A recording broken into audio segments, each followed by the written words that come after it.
All right, guys. Route 46 in New Jersey, Clifton to be exact. Now that's an ice cream truck, huh?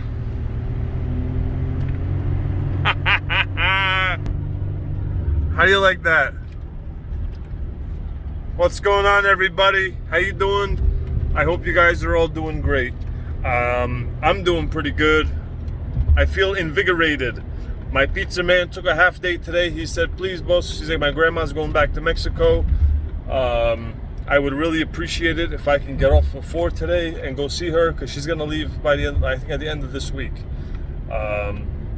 He's like, it's just slow, since it's Monday, the slowest days of the week, usually.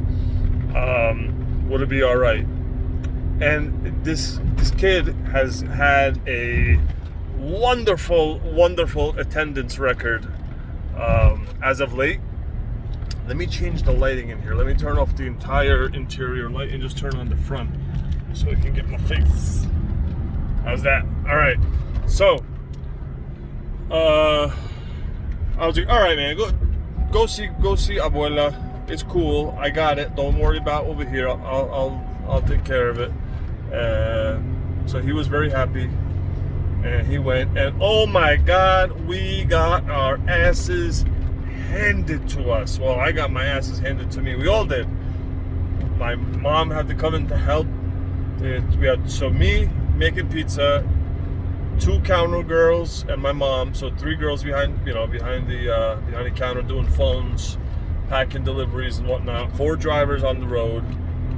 Boom, boom, boom, boom, boom, boom, boom, boom, boom, boom. Almost 300 tickets. It was a lot. It was what happened? We had a power outage. I think it was and there was no storm. I think it was like a surge. When it gets overheated or overrated overwhelmed.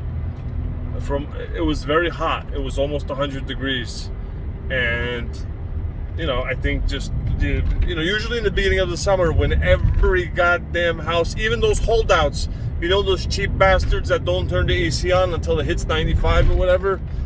Like my dad's one of them. He'll be like, "Oh, open the window, get the breeze. Will they get the breeze?" What the fuck breeze you talking about? What breeze? It is like 115% humidity, like stank. It's fucking stank. Like you can see the vapors rising off the asphalt, and the fucking vapors rising like you're looking at the grass drying, like the lawn. You're seeing the moisture just dry and fizzle into the air. Like it's that you can cut the humidity with a knife. You can cut it with a samurai sword. But my dad won't turn the AC on. And even those people had the AC on today. So I think it just, the thing got overwhelmed. We had a flicker. We had a little bit of a flicker, and a couple of the circuit breakers jumped. So we had to run to the basement, click, click, click. It was only 2 actually, just 2. Click 2 back on. One of them was the central air. So we turned those suckers back on, and one of the breakers upstairs that a couple of freezers are tied to did go off a few times in the evening. We had to keep turning it back on. 5 minutes later, click, it will click off. Turn it back on. 5 minutes later, click, turn off. But it finally. Anyway, I think I'm getting a little carried away with that. But the invigoration, I was getting killed with pizza orders. I couldn't keep up. 30 minutes, 35, 40 minutes for a pickup. For 1 pie to pick it up. That's how long it was taking. There were so many orders. But I thank God. I'm not complaining. I thank God that we are in this position, that we are popular, that people call us. And I think a lot of people, now when we first opened the pizza shop, summers were dead. Okay, summers were dead, desolate. We would make half the money, or less than half the sales that we would in the winter time when it was snowing, it was cold, and we would make so much more money in sales in the winter. And then a few years ago, that was like the first 3-4 years. And then by like year 4 or 5, it started not dropping off so much after school let out, and we're in halfway through June usually when it just like dies.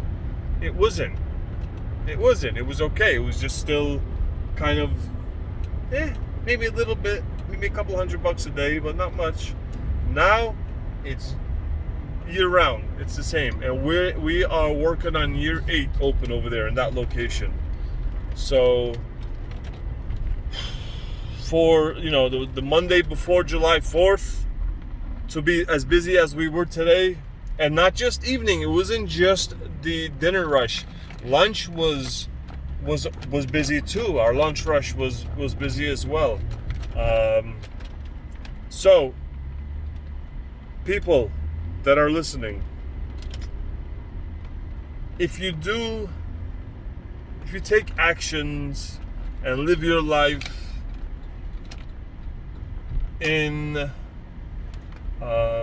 for God's sake, if you for the sake of God's approval, I don't want to say approval, for lack of better words, let's say for His approval, for His to appease your Creator.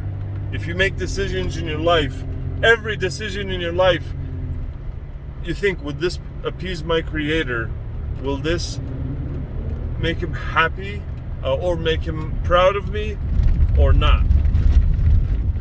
And then you make that decision while consciously saying, I'm doing this for the sake of God's love. Okay, even though God's love is unconditional, I mean, you're always forgivable, sins are forgivable, whatever. I'm not denying any of that, obviously, guys, but I'm saying there's one way to live, which is sin and repent and sin, and if you really sincerely, what's the word called? After you sin, if you not repent, but if you acknowledge that you have sinned and say this was a sin and I should have done, and if you really, really, truly, oh God, what's the word? If you really, truly, like if you're sorry, but there's a word for it. No. I'm not gonna think of it. I can think of it in Italian, but anyway,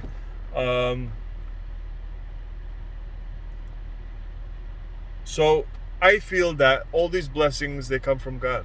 I really truly do. I believe it. I know it. I feel it wholeheartedly. God speaks to me every day. Every day I speak to God and He speaks to me back. I pray every day, guys. There are some days, but usually I pray in the car. Because it's just me, and I don't play music. I don't really talk on the phone like as I am now. Sometimes I do, obviously. Sometimes I don't. But usually I take the time in my car to pray. And I pray to God. And I pray not just for myself or for my business to be bountiful, and of course I pray for my children's health, my wife's health, my parents' health. I pray for, believe it or not, as cliche as it is, I pray for world peace. I pray for many, many things. I pray for everybody to get along. I pray for everybody for cancer to be cured, for things like that. Like I want everybody to be happy. I want everybody to have security. I pray for everybody to not be hungry, or to not be food insecure, or housing insecure, or just to be anxious or nervous about how you're going to make the rent or your mortgage this month. Things like that. I pray for worlds to change for us to live as God intended, to support each other, a fellow man, lifting each other up, because we have the power. We have the God put everything on this earth that we need. We need nothing more. There's nothing missing in this world that can give us a life of complete and utter comfort and fulfillment, and zero stress. Stress comes from the system, from the evil devil people, the devil people that have hijacked this world, this temporary world. It is a temporary world, but it is still a part of our journey nonetheless. And this particular stop in our journey has been taken over by devil people. All right? You guys know it. I know it. Evil people that have given in to sin, that live in sin, that live in horrid things in their heads, like the way they control people, the way they've twisted society, the way they've twisted everything. They've taken over everything. They've crept into even the churches, even our sacred institutions, families and churches and synagogues or mosques or whatever, where all of our traditions, all of our religious fundamentals are under attack, are under being questioned by them out in the open. And we are meant to we don't even have that anymore. But it is what it is. It's all going to be okay in the end. My old man always told me, when I was a kid, I used to have anxiety, and I used to always be really scared at night, and I would be afraid of death. Like I would be afraid of tomorrow, like the unknown, and I would have all these things. And the old man used to tell me, he's like, listen, he's like, whatever problems you may face in life, whatever hurdles there may be, it could be, listen, you're going to have uphills, you're going to have downhills, you're going to have uphills, downhills, you're going to have problems, you're going to have things in your way, big boulders, big stones that you're not going to be able to even see around. Forget carve your way through. You won't even begin to know where to look for a solution, but you will find it. It will work itself out. Every problem will work itself out. He said, at the end, it is always 100% of the time going to be okay. Don't ever think it's not going to be okay, because it is eventually going to be okay. And he told me that when I must have been, I don't know, maybe 13, 14 years old. And ever since then, I've been like this. I don't really, get too stressed out over stuff. Of course, I worry. I worry about people. I think about things. I have my duties. I have my responsibilities, things like that. I fulfill. I try my best to anyway. I take care of what I gotta take care of. But there's only so much in your power. You gotta pray, and you gotta be patient as well. So that's it for me, guys. I feel like I just ranted or blabbered on as usual. But I just wanted to come on here and talk to you guys. This past weekend, I did two training courses with Fieldcraft Survival in Pennsylvania. It was called The name of the range where they host Fieldcraft Survivals classes is called Double Eagle, and it is in,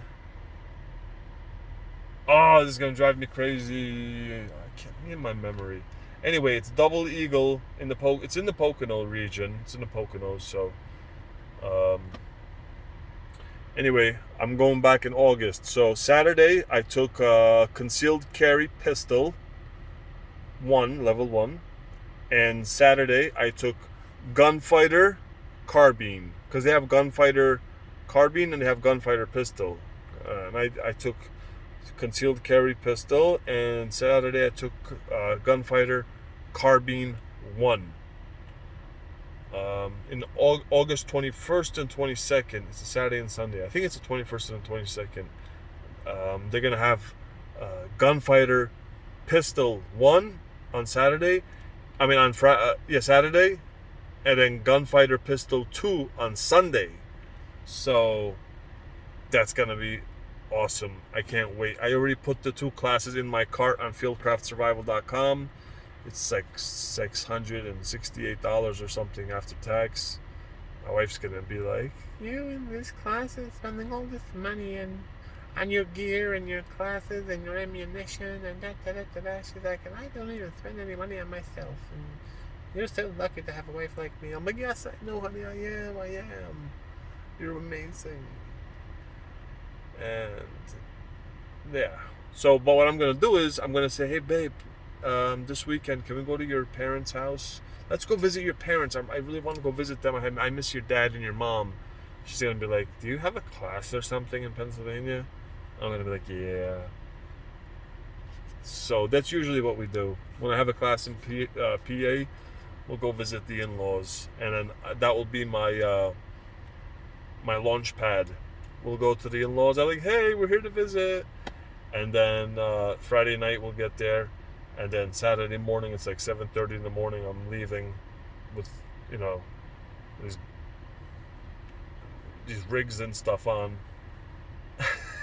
And they're like, "Where are you going?" I'm like, "Oh, I have a course to go to. I'm going to go to this course." Like, "What kind of course?" I'm like, "It's just like a course, for outdoors stuff." And they're like, "Okay." Yeah, they're not stupid. But they don't give a shit about me. What are they gonna do with me? The kids are there. Their 3 grandchildren. Their daughter is there. They have fun. They play. They have fun and they have a good time. They cook and they eat and they play and they bullshit. And I get home in the evening, and then they feed me, and I sit around with them for a little while, and I shoot the shit, chew the fat, and then I'm like, "All right, motherfuckers, I'm going to take a shower and watch some fucking Netflix or something." But they're cool. They're boring, but in a good way. They're very nice and boring, but I need my stimulation. I don't know. All right. I'm gonna go. Guys, do good things. Think good thoughts. And good things will happen to you. I guarantee it. I'm living proof. All right? God bless you all. I love you all. Every single one of you. You have a special place in my heart. I kid you not. You really, truly do. How I've just talked to you for the last 18 minutes and you've been listening. I don't have anybody else in my life that'll listen to me for 18 minutes. I really do not. Not a sibling. Oh, I have siblings, but they won't listen to me for 18 minutes. My parents won't. My wife won't. My children definitely won't. They're like, "Yeah, but like on Roblox, I was on Roblox and in this Royal High," and they'll just cut me off and they'll start talking about Roblox or something. I don't have any friends. So you guys listen to me, and it means a lot. It really does. Thank you. I don't have a tripod or like the windshield gooseneck thing that holds your phone. I've just been holding my phone the entire time. And I know the lighting is bad, but the audio... Hold on, let me turn the AC off. That's probably that's probably a big difference. Probably sounds much better. Anyway, alright. I'll talk to you guys later. Have a great night. I'm going to upload this video now. God bless you all. Ciao.